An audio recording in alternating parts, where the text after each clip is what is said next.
Je désire avoir un enfant. Comment puis-je connaître mes jours les plus fertiles? Au début de mon cycle, dès le premier jour des saignements commence une phase infertile.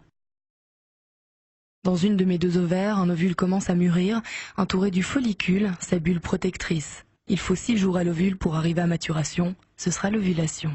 Les spermatos ne peuvent pas entrer car le col de mon utérus est fermé. Ils restent dans le vagin et meurent après 1 à 3 heures à cause de l'acidité vaginale. Cette infertilité est variable selon les femmes, elle dure entre 5 et 10 jours. Dès le 7e jour environ, mes hormones œstrogènes s'activent dans l'utérus, mais surtout dans le col de l'utérus. Conséquence, le col s'ouvre et un véritable élixir de vie est produit. Dès ce moment, je suis fertile pour une durée de 7 à 11 jours. Je le remarque par l'écoulement des pertes, qui ne sont rien d'autre que l'élixir de vie.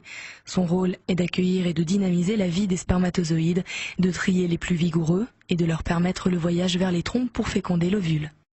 Les spermatos peuvent se nicher jusqu'à 6 jours dans les cavités du col de mon utérus. Durant ces 6 jours, ils montent au compte-gouttes pour chercher mon ovule. Les spermatos qui passeront juste à temps le trouveront.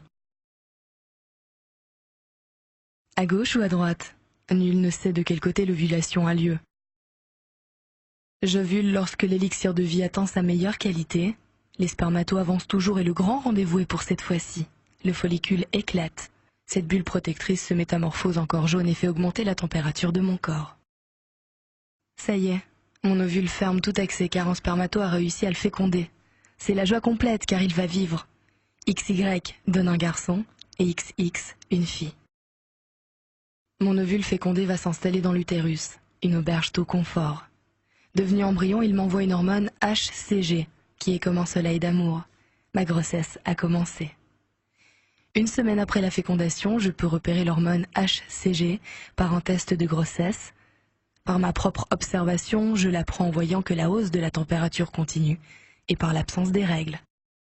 Avec mes 12 semaines de vie, mon bébé entend déjà ma voix et celle de son papa.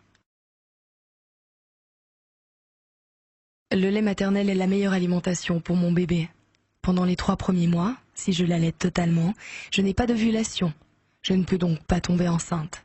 Certaines femmes restent infertiles 6 mois, 1 an, ou même davantage, grâce à l'allaitement intense.